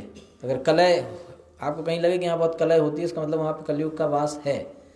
और कलयुग का वास कहाँ पे रहता है? जहाँ पर ये चार काम होते हैं, है ना, मांस मछली खाना, जुआ, शराब, ये चार चीज़ें होता है जहाँ पर होते हैं, वहाँ कलयुग रहता है। तो महाराज यहाँ पे चार चीज़ें हो रही हैं, वहाँ पे आप जाके रह जाओ। महाराज परीक्षित के राज्य में ये चीज़ें कहीं नहीं होती थी, तो वो आप कहाँ जाऊँ? तो उन्होंने कहा अच्छा ऐसी जगह चले जाओ जहाँ पे धन की अधिकता हो, जो व्यक्ति अपनी ज़रूरत से ज़्यादा धन रखता हो, वहाँ पे आप चले जाओ। तो जहाँ ज़रूरत से ज़्यादा धन होगा वहाँ भी लड़ाई झगड़ा देखने को मिलेगा आपको, है ना। तो इस तरीके से कलयुग को जगह दिया गया और कलयुग का वहाँ से आगमन हुआ। तो इस तरीके से महाराज परीक्षित के जन्म और उनकी एक्टिविटीज़ के बारे में जो दिन मेरे पास बचे हैं, इन 7 दिनों का सबसे अच्छा उपयोग है कि कृष्ण कथा सुनने में लगाया जाए, क्योंकि जीवन का उद्देश्य है भक्ति करना। और अब मेरे को तो पता भी चल गया, अब मैं ये नहीं कह सकता कल कर लेंगे, है ना। जब भाई हमारी नौकरी लग जाएगी तब भक्ति कर लेंगे, फिर जब शादी हो जाएगी तब भक्ति कर लेंगे, बच्चे हो जाएंगे तब भक्ति कर लेंगे, बच्चों की पढ़ाई हो जाएगी तब भक्ति कर लेंगे, उनकी शादी हो जाएगी तब बच्चे का भक्ति कर लेंगे। अब ये बहाने नहीं रह गए, है कि नहीं। अब तो पता है कि 7 दिन में हरे कृष्णा होने वाला है कि नहीं है ना। तो 7 ही दिन बचे हैं, तो अभी से करना है ना। तो इस बात को अगर हम अच्छे से समझेंगे तो हमें समझना चाहिए कि परीक्षित महाराज को तो फिर भी पता था कि 7 दिन है, तो उनके पास एक, अब इसको उल्टे समझो, इसको उल्टे तरीके से समझना है। परीक्षित महाराज को श्योर था कि 7 दिन है, उससे पहले नहीं है। भाई सभी को पता नहीं रहता कि कब मृत्यु। साथ अच्छी बात होगी, उनको पता चल गया कि 7 दिन बाद होगी, 7 दिन है, भक्ति कर लो आराम से, है ना। और 7 दिन तो बहुत बड़ी बात है। भगवान ने कहा था अंतकाले जमामी व, अंतकाल में 1 सेकंड के लिए आपको हरे कृष्णा बोलना है। 7 दिन तो बहुत बड़ी बात है ना। तो उनको पता था परीक्षित महाराज को कि अंतकाल में लास्ट मोमेंट में हरे कृष्णा बोलना है और मेरी मुक्ति हो जाएगी। मेरे पास कितने दिन है? 7 दिन। तो हाँ, वेरी नाइस। कितने सेकंड है? 24 इंटू 7 इंटू ठीक है। वो कथा आने से पहले मैथमेटिक्स के ट्यूशन से आ रहा है वो, इसलिए सब याद है ना। तो उनको सारा पता था कि भैया बस अंतकाल में एक बार बोलना है और मेरे पास 7 दिन है, तो बाकी टाइम को वो दूसरी चीज़ों में यूटिलाइज कर सकते थे, है ना। क्योंकि उनको पता टाइमर है ना, टाइमर लगा के रखते थे बस। वो जैसे वो नासा वाले उड़ाते ना रॉकेट, तो उल्टी गिनती चालू होती है, तो वैसे ही उल्टी गिनती चालू कर लेते 60 से, 59 हरे कृष्णा कृष्णा कृष्णा, बस हो जाना था उनका तो। लेकिन फिर भी उन्होंने 7 दिन में पूरे यूटिलाइज किए भक्ति में। उन्हें पता था कि 7 दिन है मेरे पास, 7 दिन के बाद मृत्यु आएगी, उससे पहले नहीं आएगी। अब हमारा दुर्भाग्य ये है कि हमारी अभी भी आ सकती है। अभी हम मरने की बातें कर रहे हैं, अभी हो सकता है हमारा हार्ट अटैक हो जाए, तो सब लोग कहेंगे बोल भी रहा था मरने के बारे में, खुद ही निकल लिया, है कि नहीं। तो हमें इस बात को बहुत सीरियसली लेना चाहिए कि परीक्षित महाराज के तो फिर भी 7 दिन थे, हमारे पास क्या गारंटी कि 7 मोमेंट भी हों। तो थोड़ा सीरियसली हो जाना चाहिए, है ना। काल करे सो आज कर, तो एक आदमी बोला आज करे सो काल कर, काल करे सो परसों, जल्दी जल्दी क्यों करते हो, अभी पड़े हैं बरसों, है कि नहीं। तो ऐसा नहीं है। तो इस तरीके से महाराज परीक्षित के बारे में बताया गया, और परीक्षित महाराज की किस तरह से उन्होंने जंगल में जाके सुखदेव गोस्वामी की शरण ली और भक्ति के बारे में सुना। ठीक है, इस तरीके से आपका प्रथम स्कंद यहाँ पे संपूर्ण होता है। ठीक है,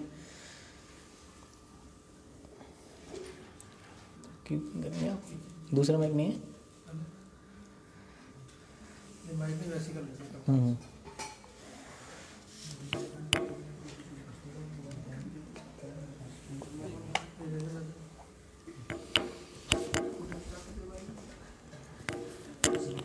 हरे कृष्णा कृष्णा कृष्णा हरे हरे, हरे राम राम राम हरे हरे।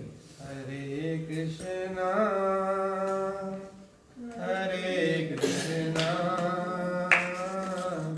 कृष्णा कृष्णा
परीक्षित महाराज ने सुखदेव गोस्वामी से प्रश्न पूछे। क्या प्रश्न पूछे?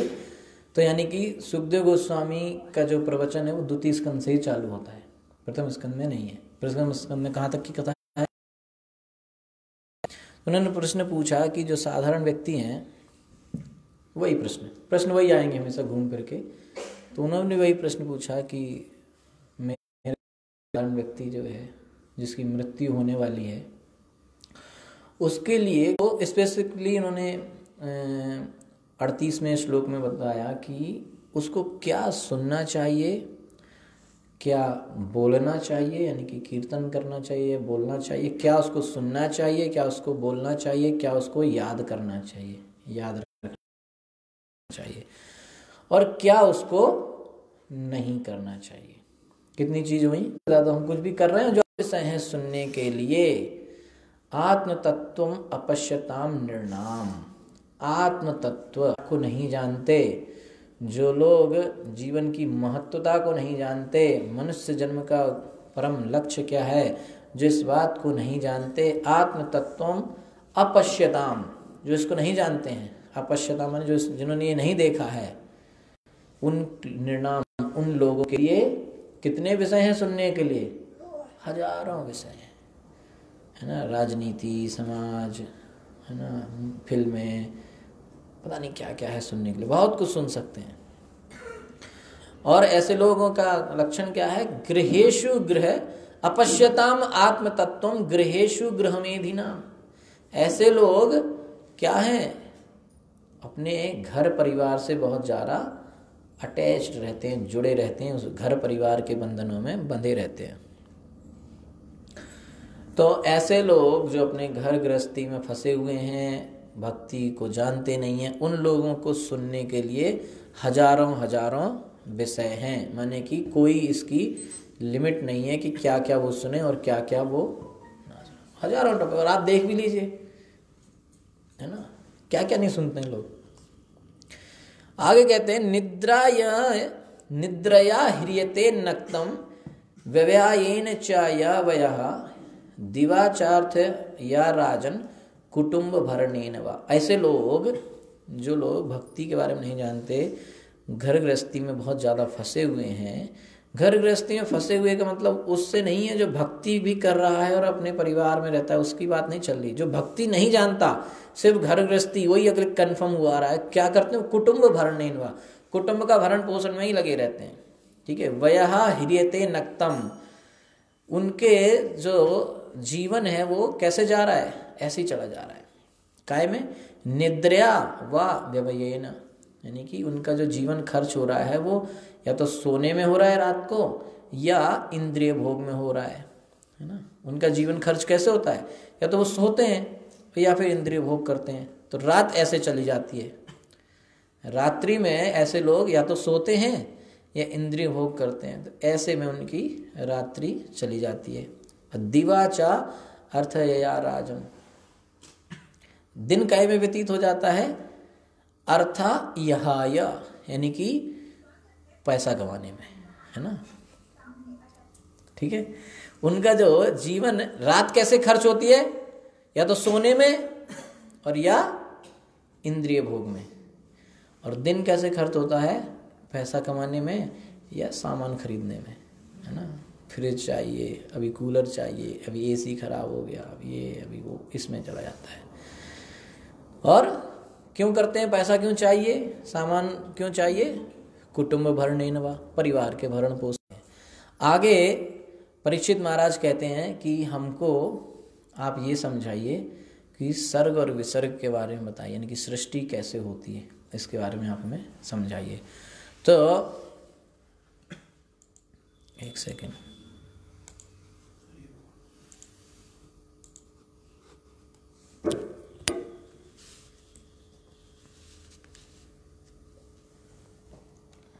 ओके। तो वो कहते हैं कि सृष्टि कैसे होती है ये आप हमें समझाइए। तो सृष्टि कैसे हुई, सुखदेव गोस्वामी कहते हैं कि इसी तरह के प्रश्न सृष्टि के बारे में जो आपने किए हैं, कुछ सिमिलर मिलते जुलते प्रश्न एक बार नारद जी ने ब्रह्मा जी से भी किए थे। क्यों किए थे? क्योंकि ब्रह्मा जी तो सृष्टि बनाने वाले हैं, उन्होंने ही सृष्टि बनाई है। तो नारद जी ने उनसे प्रश्न पूछे थे, तो उसके उत्तर में ब्रह्मा जी ने कुछ चीज़ें बताई थी, वही मैं आपको बता दे रहा हूँ। ठीक है, तो नारद जी ने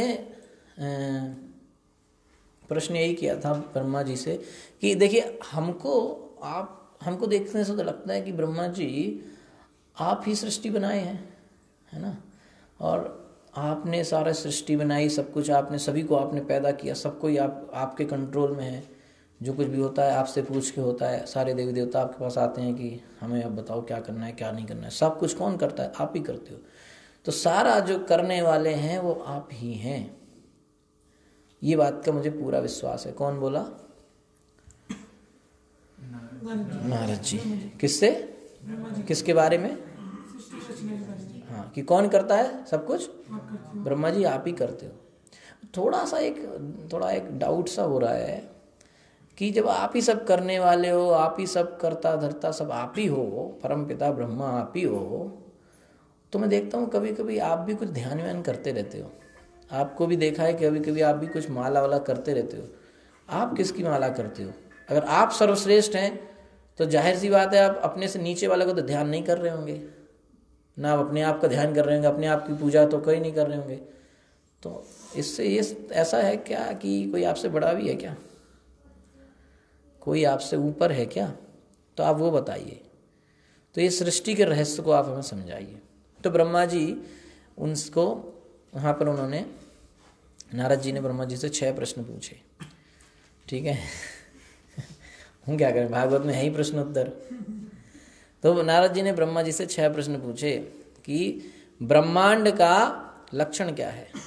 ठीक है, ब्रह्मांड का आश्रय क्या, यानी ब्रह्मांड किसकी शरण में रहता है ना, किसने ब्रह्मांड बनाया है, ब्रह्मांड का इंग्रेडिएंट क्या है, यानी किस किस चीज़ों से मिलकर बना है। ठीक है, और बाद में कहाँ मिल जाता है ब्रह्मांड, नष्ट होने के बाद किस में चला जाता है। ठीक है, किसके ऊपर निर्भर रहता है। 6 प्रश्न पूछे। ठीक है, तो उन्होंने उनका उत्तर दिया कि ब्रह्मांड जो है वो भगवान ही बनाते हैं। मुझे उन्होंने यानी कि जो कुछ भी है इंग्रेडिएंट हैं, वो जो इंग्रेडिएंट है रॉ मटेरियल, वो किसने दिया है? भगवान ने। तो जो कुछ चीज़ें दी गई हैं एज ए रॉ मटेरियल, जैसे आपको खिचड़ी बनानी है तो आप, अब माता जी को खिचड़ी बनानी है तो माता जी ने प्रभु जी को कहा कि ये सामान लेके आओ, तो उन्होंने लाके रॉ मटेरियल किचन में रख दिया। खिचड़ी किसने बनाई? माता जी ने। बच्चों ने खिचड़ी खाई, सबको अच्छा, अरे वाह मम्मी कितनी अच्छी खिचड़ी बनी आपने। रॉ मटेरियल कौन लाया था उसको किसी की याद नहीं है कि नहीं प्रभु जी, है ना, है ना। तो ये वही हो रहा है, रॉ मटेरियल किसने दिया ब्रह्मा जी को? कृष्ण ने। वो किसी को पता नहीं, पर रॉ मटेरियल से बनाया किसने? ब्रह्मा जी ने। तो मेरी मम्मी सबसे अच्छी खिचड़ी बनाती है, पापा क्या करते हैं? खा लेते हैं, है कि नहीं। तो ब्रह्मा जी यही समझा रहे हैं कि यही मत सोचो कि मैं सब कुछ करता हूँ। नारद जी आपको थोड़ा कन्फ्यूजन हो रहा है, मैं आपको समझाता हूँ कि मैं सब नहीं करता, सब कुछ करवाने वाले कृष्ण हैं। उन्होंने मुझे सब कुछ दिया था, उसके बाद उन्होंने ये भी दिया कि बनाते कैसे हैं, ये ज्ञान भी उन्होंने दिया, फिर मैंने बनाया, है ना। तो इस तरीके से ब्रह्मा जी नारद जी को समझाते हैं। ठीक है, और तो उसके बाद किसकी शरण में रहता है ब्रह्मांड? नारायण की। तीसरा था कि भगवान ने। ठीक है, फिर जो रॉ मटेरियल किसने दिए? भगवान ने। और नष्ट होने के बाद कहाँ मिल जाता है? भगवान में। ठीक है, कृष्ण में। किसके ऊपर पूरा ब्रह्मांड निर्भर है? कृष्ण के ऊपर। अल्टीमेटली सारे प्रश्नों का उत्तर है कृष्ण। सब कुछ कृष्ण ने ही किया है। इस तरीके से जो कुछ कृष्ण ने निर्माण किया, यानी कि ब्रह्मा जी को पैदा किया, भौतिक जगत बनाया, ब्रह्मांड बनाए, जो कुछ भी हुआ था यहाँ पर होती है।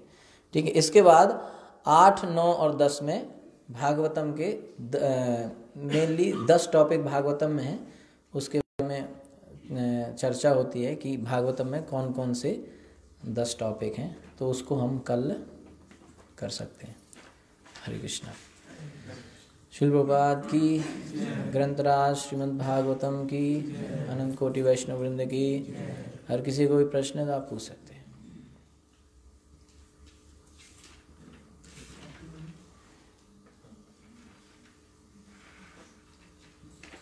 तो द्वितीय स्कंद में 10 अश्वत्थामा मरे, 5 चिरंजीवी